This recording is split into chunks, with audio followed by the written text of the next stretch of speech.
This is Cy Bryant. This poem is called Subtle Breeze. Staring into this subtle breeze, continuous cloud blocking the burning sun, endless sand, finally touching my homeland, left to wonder and understand this new summer.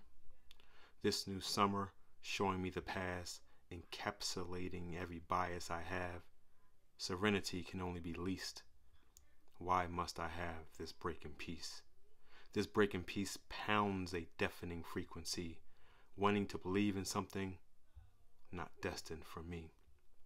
For me, the world is too much, staggered in analysis causing paralysis, yet I claim it's all in Christ's name. In Christ's name I pray, if I were as strong as He, then I would know what this life really means. Selfishly believing in a feeling I'll never know.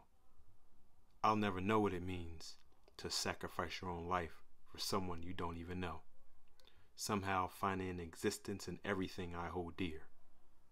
Everything I hold dear, held in the chasm of my mind, holding every doubt with ease, staring into the subtle breeze.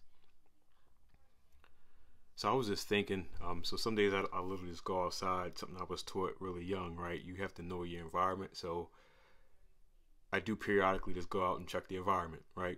I look around the house, and it is a security measure. You have to know what's going on around you. But you know, one thing that I always think about, just noticing what is around me, is that constant sky when I'm close to the ocean or the sea. Is like, what would it be like if the tribe of Shabazz finally returned home? What if it was acceptable? What if mentally we didn't have a limitation where it was acceptable to go to Africa and be accepted by Africa and live free in Africa? It's such a foreign kind of concept based on our economy, based on our social classifications, where America is meant to be the destiny of every person.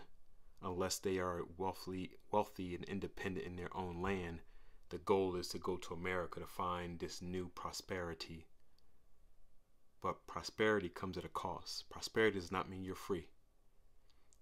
It does not mean you're free. Freedom comes when you can have access to open air, clean air.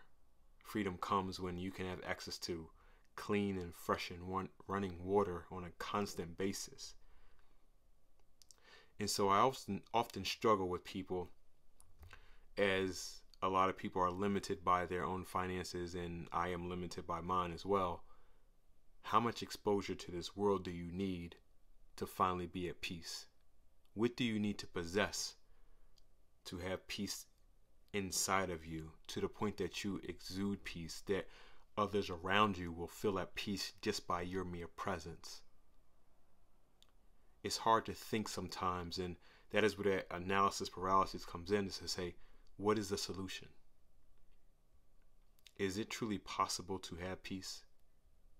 Or can you only have peace if you have war? It is a yin and a yang. Can you only have good if you have evil? And we go through these difficult debates, and we're battling, and we want to stop this violence and that violence, but is it just a balance?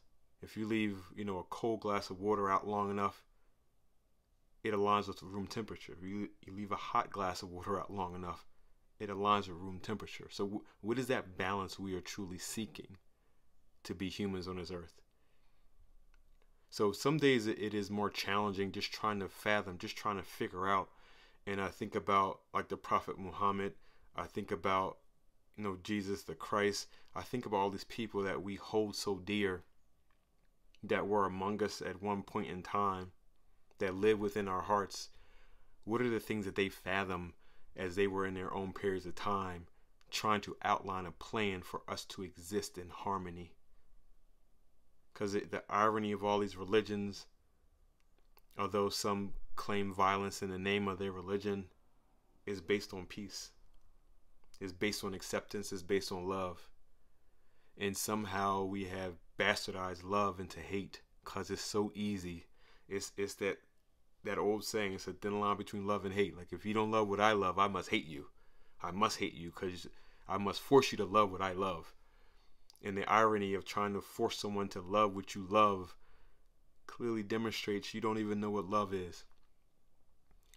So I ask you today to try to think about how you can have peace in your life, how you can love yourself more so that you are able to love others, how you can learn to appreciate the world and every breath that you're able to take, every sunrise and sunset you're able to see, and every ocean you're able to touch.